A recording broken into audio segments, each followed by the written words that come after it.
Assalamualaikum warahmatullahi wabarakatuh. Salam sejahtera untuk kita semua. Salam sejahtera untuk seluruh saudara-saudaraku sebangsa dan setanah air. Dari Sabang sampai Merauke, dari Niaga hingga Pulau Rote, alhamdulillah. Akhirnya teman-teman ya,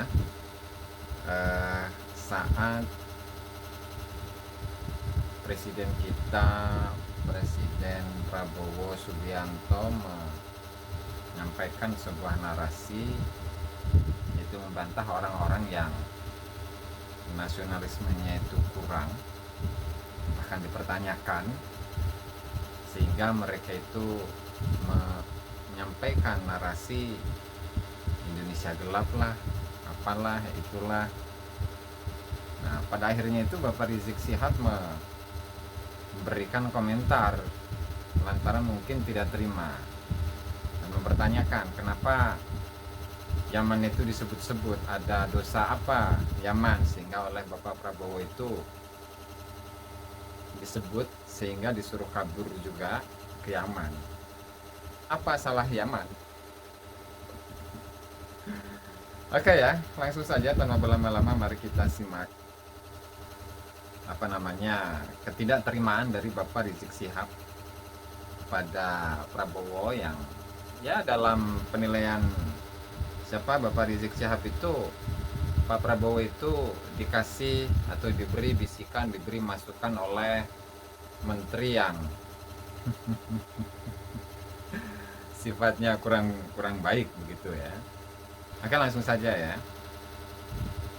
Yang dulu maunya kabur keluar Indonesia, ini malah nambah kabur ke Yaman. Tahu dosa Yaman apa sama dia? Aduh. Nular, saudara. Minta nasihat dari orang bejat akan dapat nasihat yang bejat. Nggak sampai di situ, cari teman juga cari teman yang baik. Oh ya. Kenapa cari teman yang baik? Nabi menyampaikan. Jadi kalau nyari teman itu yang baik. Kalau temannya itu buruk, suka membelok-belokkan sejarah, Nusantara diklaim sebagai miliknya atau milik klannya. Kemudian kemerdekaan Indonesia itu adalah oleh Habib, Wali Songo itu adalah Habib, Islam di Nusantara itu adalah oleh Habib, belum lagi yang bikin makam-makam palsu itu di mana-mana. Nah, kemudian ditambah lagi dengan Nusantara atau Jawa bintu Terim, Jawa milik Aulia Terim, Tanah Pasundan milik Habaib. Belum lagi ditambah dengan haul-haul di kota-kota itu, haul-haul yang ada di kota-kota itu itu apa tujuannya? Nah, kalau memang itu adalah hal yang tidak baik, ya harus dibantah. Kalau hal kota-kota itu adalah sengaja, upaya yang secara sengaja untuk menghapuskan jasa-jasa dari para pendahulu-pendahulu orang-orang pribumi di masa lalu, ya itu jangan dilakukan. Itu pesan Nabi. Ayo lanjut, Pak. Hadis yang diriwayatkan oleh Imam Abu Daud dan Imam Tirmidzi. Apa kata Nabi? Almar'u ala dini khalilih. Oh ya. Falyanzur ahadukum man yukhalil. Seorang itu tergantung temannya. Oh ya. Maka itu setiap orang wajib memperhatikan siapa orang yang dijadikan kawan sama dia. Hati-hati saudara, teman itu punya pengaruh kuat. Ya, kalau temannya itu orang yang gak jujur, temannya itu penipu, temannya itu punya nasab palsu, kemudian ngaku-ngaku jadi cucu Nabi, meskipun sampai sekarang itu tidak terbukti, baik secara kitab sejarah, kitab nasab, bahkan DNA-nya itu ke Kaukasus, ya jangan ditemenin, jangan percaya dengan narasi-narasi yang dia sampaikan, yang sampai saat ini dia belum mengakui bahwa dirinya bukan cucu Nabi Muhammad Sallallahu Alaihi Wasallam. Kan itu pesan Nabi. Pesan Nabi itu bertemanlah dengan seseorang yang kalau engkau itu tahu, ingin mengetahui ya seseorang itu gimana, lihat temennya. Lihat temennya ya. Terus pembohong, besok kita jadi tukang bohong juga. Kalau kita bergaul dengan yang suka ahli maksiat, besok kita bisa diseret ikut maksiat juga. Ya, kalau temannya itu tukang bohong, nasabnya nasab palsu, tapi tetap masih ngaku-ngaku cucu. Nah, itu nanti kita juga ikut-ikutan jadi pembohong. Dan kebohongannya itu akan menular. Itu kalau memang DNA-nya itu ke Kaukasus, harusnya jangan ngaku cucu Nabi. Itu mah ngaku cucu Yuya. Harusnya seperti itu. Kalau temennya itu punya genetik yang ke Kaukasus, jangan ngaku cucu Nabi. Karena kalau orang-orang yang seperti ini ditemenin, ya nanti akan dia akan ketularan, akan nular ke orang lain. Terus Kalau kita berteman dengan pengkhianat, ya, nanti akhirnya kita diajak untuk juga berbuat khianat. kalau berkhianat untuk negeri yang kemudian kemana-mana itu menyebutkan tarim deui, tarim lagi, Hazrumut lagi, Yaman lagi, yang kemudian misalkan seperti sejarah Nusantara, sejarah Islam di Nusantara, sejarah Islam di Indonesia itu adalah melalui tarim. Buktinya mana? Buktinya mana? Nah, artinya seperti itu kan nipu gitu loh. Bukti nggak punya, data nggak punya, tetapi tetap sampai saat ini dia mengaku seolah-olah sebagai orang yang berjuang di negeri ini. Apalagi yang menyatakan diri sebagai cucu Nabi, kemudian pahlawan, kemudian menjadi mufti Belanda. Lalu kemudian dia ini dianggap sebagai ini siasa. Ini siasa. Siasa dari mana?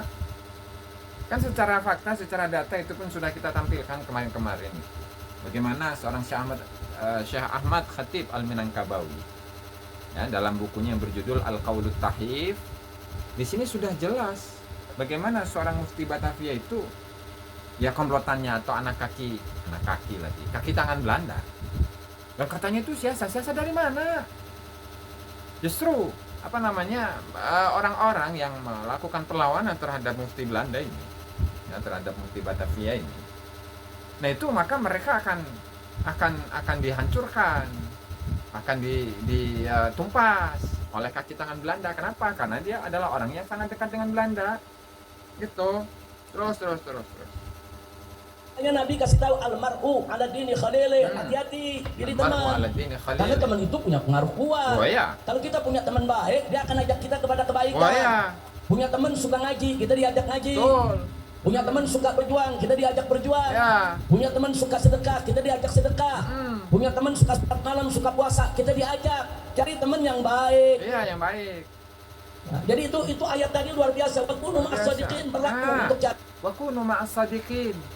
Dan jadilah kalian semua bersama dengan orang-orang yang jujur. Itu ayat Al-Quran. Ya ayyuhalladzina amanu kunu ma'as-sadiqin, begitu ya. Coba kita cek ini ayatnya kayak gimana ini. Apakah benar bahwa ya ayyuhalladzina amanu taqullaha wa kunu ma'as-sadiqin. Wa kunu ma'as-sadiqin. Wahai orang-orang yang beriman, takwalah kepada Allah, takutlah kepada Allah. Fi mukhalafati amri Rasul, dalam bertentangan, melawan terhadap perintah Rasulullah sallallahu alaihi wasallam. Wa kunu ma'as-sadiqin, dan jadilah kalian ini bersama dengan orang-orang yang jujur. Ai ma'ar Rasul sallallahu alaihi wasallam wa ashabihi, itu yang bersama dengan Rasulullah sallallahu alaihi wasallam dan para sahabat-sahabat. Jadi pertama, ya, di saat ittaqullah, ya, bertakwalah kepada Allah Subhanahu wa taala.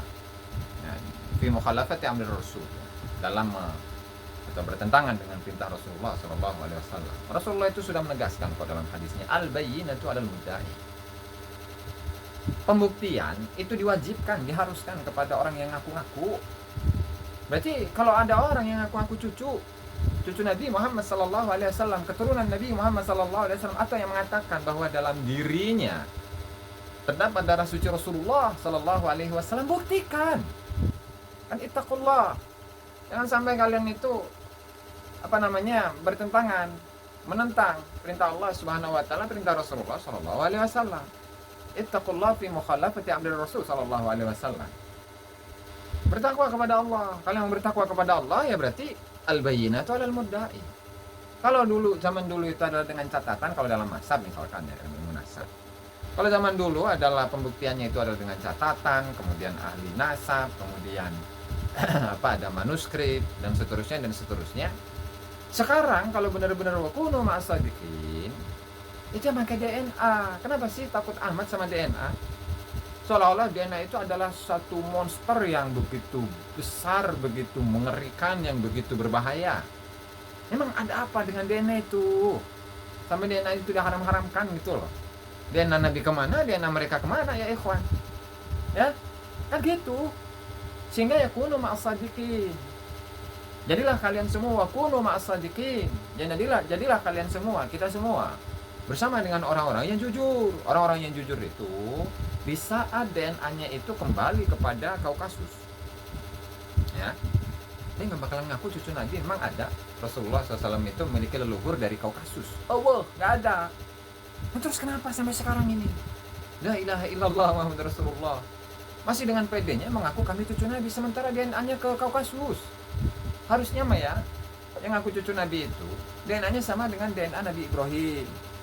Dengan DNA Nabi Ibrahim atau dengan orang-orang keturunan Yahudi, dengan orang-orang Arab secara umum mayoritas.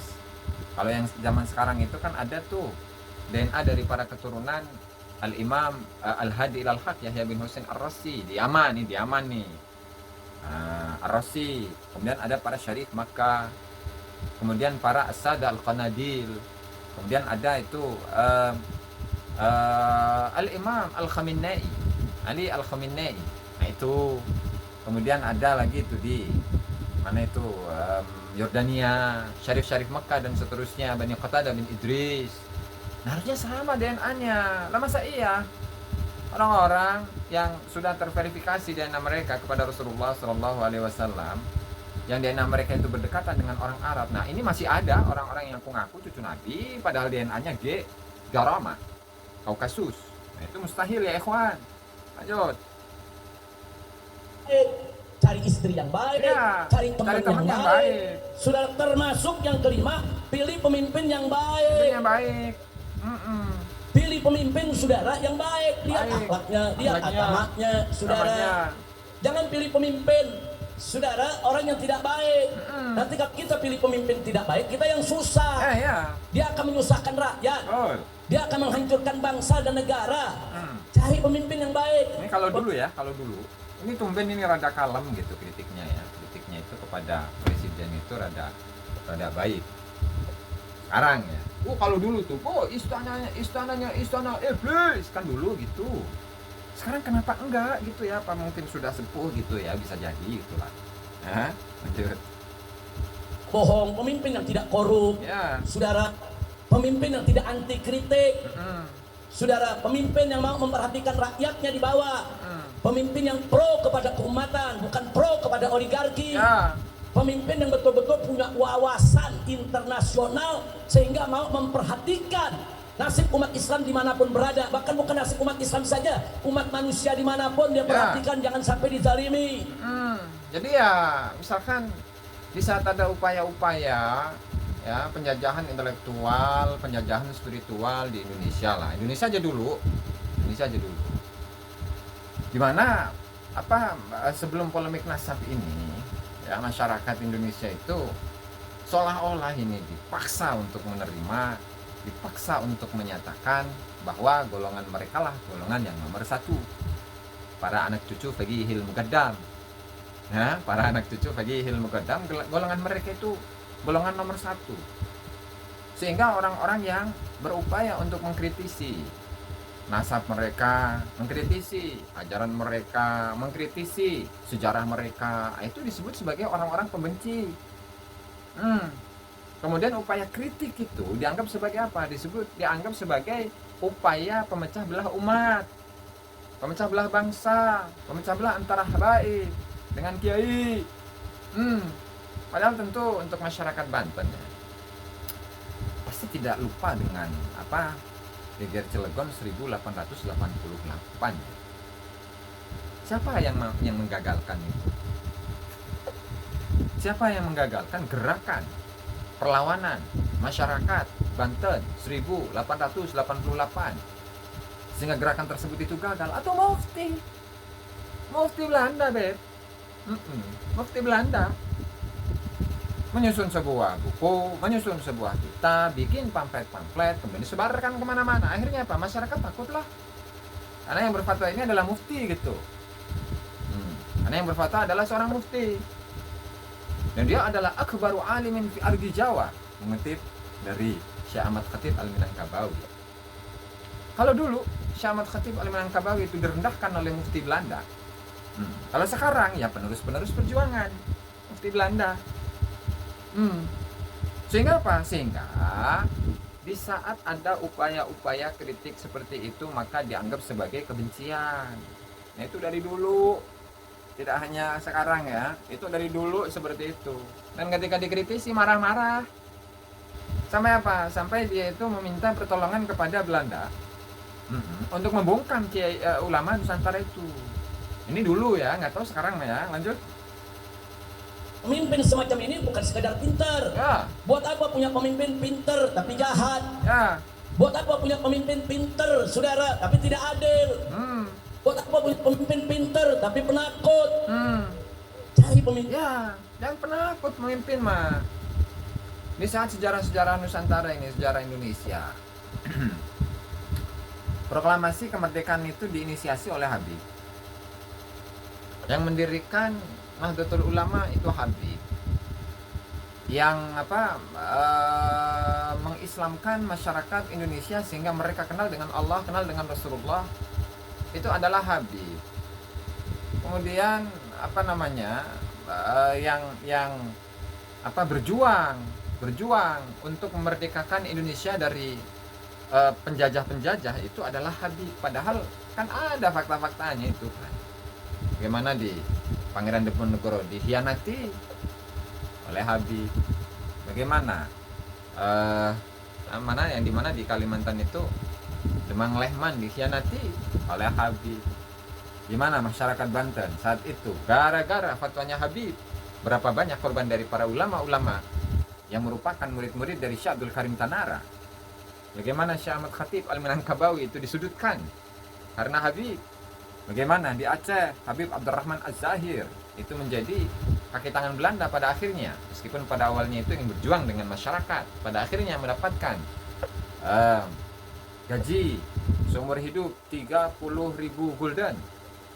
Ya berarti kan itu mengkhianati masyarakat Aceh saat itu. Kalau memang pengkhianat, bilang pengkhianat. Kalau memang bukan pahlawan, jangan sebut pahlawan. Itu loh. Jadi sekarang ini sudah dibolak-balik ini antara hak dan batil, kebenaran dan kebatilan. Sehingga yang pahlawan dikatakan pengkhianat, yang pengkhianat dikatakan pahlawan. Dan tentu kita ingatlah di tahun 1939 itu kan ada tuh seorang Al-Wali Al-Gutub yang dia memiliki atau mendapatkan 3 bintang salib singa. Setelah itu apa? Bikin acara di Masjid Kuitang. Apa? Acara selamatan. Selamatan apa? Selamatan siapa? Ya selamatan atas kelahiran cucunya Ratu Wilhelmina yang namanya Princess Irene. Cucunya Ratu Wilhelmina itu tanggal 7 Agustus 1939 itu. Dokumentasinya ada, pemberitaannya ada gitu. Nah, yang seperti itu apakah itu disebut sebagai siasah, padahal para pejabat-pejabat tinggi Belanda itu hadir ke dalam masjid untuk untuk hadir acara makan-makan di dalam Masjid Kuitang. Itu apa? Pahlawan? Oh iya mungkin ya. Lanjut. Lagi. Jadi kalau dikatakan wa kunu ma'as shadiqin, amalkan. Ini perintah Allah. Oh ya, wa kunu ma'as shadiqin, wa kunu ma'as shadiqin. Amalkan, itu perintah Allah. Itu adalah perintah Allah. Jadilah kalian bersama dengan orang-orang yang jujur. Jujur terhadap diri sendiri, jujur terhadap Allah, jujur terhadap Rasulullah, jujur terhadap umat Islam, jujur terhadap masyarakat, jujur terhadap nasabnya. Kalau nasabnya nggak nyambung ke Rasulullah, jangan paksakan nyambung ke Rasulullah. Kalau DNA-nya itu ke Kaukasus, ya ke Kaukasus, pegunungan Kaukasus tuh Amerika lagi, Eropa Timur. Ya jangan katakan leluhurnya itu dari Hijaz. Leluhurnya itu ada di Hijaz, ada di Mekah. Jangan katakan. Kenapa? Leluhurnya Kaukasus, itu jujur. Wa kunu ma'as shadiqin, ini adalah perintah Allah Subhanahu wa ta'ala. Terus saat memilih presiden, memilih anggota dewan, baik di DPR RI pusat maupun DPRD, pilih yang baik. Yang baik.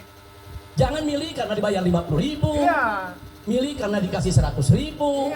Jangan, saudara, nanti begitu dia jadi pemimpin karena hasilnya dari kecurangan dan hasilnya dari beli suara, dia nggak bakal mikirin rakyat. Iyalah. Cari yang baik, saudara. Cari yang baik. Ini pelajaran buat kita. Ya, kalau Bapak Presiden Prabowo kan baik gitu loh. Artinya salah satu dari kebaikannya itu adalah paham bahwa selama ini dalam polemik nasab dari tahun 2022 sampai sekarang ya 2026 itu tahu ternyata yang terjadi di akar rumput itu seperti ini, sehingga disebutlah Yaman. Itu kan berarti baik. Itu kan berarti paham dengan bagaimana situasi dan kondisi di masyarakat. Bahwa saat ini masyarakat itu sudah mulai tersadarkan dari narasi-narasi orang-orang yang selama ini mengaku sebagai cucu Nabi Muhammad SAW sekarang sudah difahami oleh Bapak Prabowo, sehingga menyindir-nyindir itu kode keras dari Pak Prabowo. Kalau mau kabur silahkan ke Yaman, kan gitu. Ini kurang baik apa coba? Berarti selama ini perjuangan yang dilakukan oleh para kiai Nusantara untuk mengembalikan harkat dan martabat bangsa Indonesia, para ulama-ulama Nusantara, itu mungkin sudah sampai ke Bapak Presiden. Itu berarti kurang baik apa itu coba? Apakah nanti kemudian yang disebut dengan baik itu adalah yang mengesahkan Habib dari kalangan mereka kemudian diangkat sebagai pahlawan gitu? Apa gimana? Sementara perjuangannya ini pahlawan nasional loh, pahlawan nasional. Sementara perjuangannya melawan terhadap penjajahan itu nggak kelihatan. Kemudian bagaimana masa hidupnya, bagaimana perjuangannya untuk melawan upaya-upaya penjajahan mental, penjajahan spiritual, nggak ada juga. Terus gimana mau diangkat sebagai pahlawan gitu? Baru itu kemudian ketika ada menteri yang seperti itu baru dianggap sebagai menteri yang baik. Ketika ada presiden yang seperti itu yang menerima kalangan mereka menjadi seorang pahlawan nasional, maka itu dianggap sebagai presiden yang baik, apa gitu? Atau marah. Terus Pemimpin yang baik itu perintah Allah. Jadi kalau kita bicara wa kunu ma'as sadiqin, saudara, cari guru yang baik, ya, cari yang istri baik. yang baik, cari teman yang baik, cari juga pemimpin yang baik. Dan untuk pemimpin juga saudara dinasihati oleh Nabi. Iya. Untuk pemimpin apa? Para pemimpin itu wajib mengangkat menteri-menteri yang baik. Jangan angkat menteri yang korup, menteri yang terlibat pelanggaran HAM, menteri yang jahat, menteri yang suka pecah belah. Saudara, nggak boleh, haram. Makanya Nabi makanya kan ada tuh kemarin tuh Bapak Menteri yang setiap acara hall tuh, ya acara hall hadir suruh ngomong. Mending hallnya itu hall ulama Nusantara. Ini ada hall misalkan hall mana? Hall Solo. Hall mana? Surabaya. Hall mana? Hall Tanggul. Hall mana? Hall Gresik. Hall mana? Ushol dan tempat-tempat yang lainnya. Memangnya Solo, Tanggul, Gresik, Surabaya, Malang ada ya, Malang ya. Memangnya ini kota-kota ini apakah sudah mati sehingga perlu di-holly? Apakah kota itu sudah mati sehingga perlu di-hall? Dan mending yang di-holly dari hall kota-kota itu adalah tokoh-tokoh setempat yang mendirikan tempat itu, yang membabat alas tempat tersebut. Boro-boro ini yang meninggalnya itu belum lama, paling tahun 2000-an atau tahun 90-an atau tahun 80-an. Yang perlawanan terhadap Belanda itu boro-boro kan nggak ada tahun 80-an. Atau yang membabat alas di tempat-tempat itu, di kota-kota itu boro-boro nggak ada juga. Nah, mungkin ya karena kedekatan sang menteri itu dengan Habib, itu berarti menteri yang baik. Itu mungkin. Terus Assalatu wassalam. Panjang tin ya.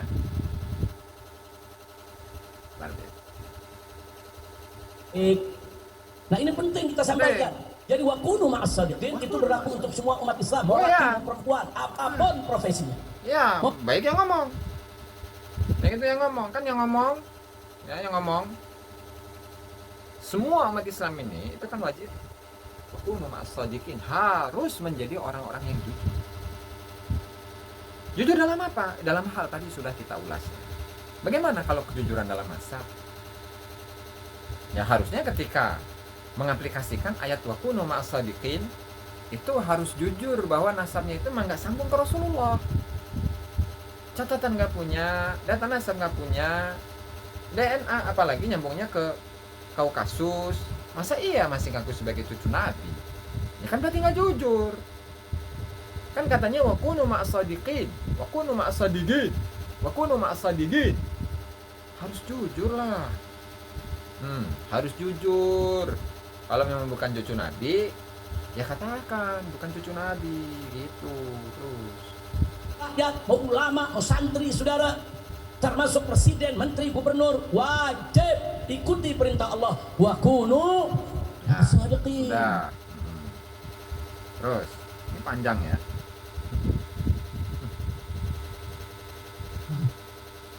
Siapa tuh? Indonesia ini terang. Ini nih. Presiden kita nggak pernah ngomong begitu. Ya, Nggak pernah. ya nggak pernah. Kemarin tahu tuh ngomong. Yang bilang Indonesia buram tuh siapa tuh? Indonesia ini terang. Oh, kalau nggak suka Indonesia buram, sono kabur. Nah kalau yang dulu maunya kabur keluar Indonesia, ini malah nambah kabur ke Yaman. Wah tuh, Tahu dosa Yaman apa sama dia? nggak ada. Yaman kan bukan orang. Yaman kan nama tempat, nama negara. Punya dosa nggak ada lah. Kan bukan mukallaf. Sehingga nggak dosa. Nggak salah. Terus yang dosa yang salah gimana?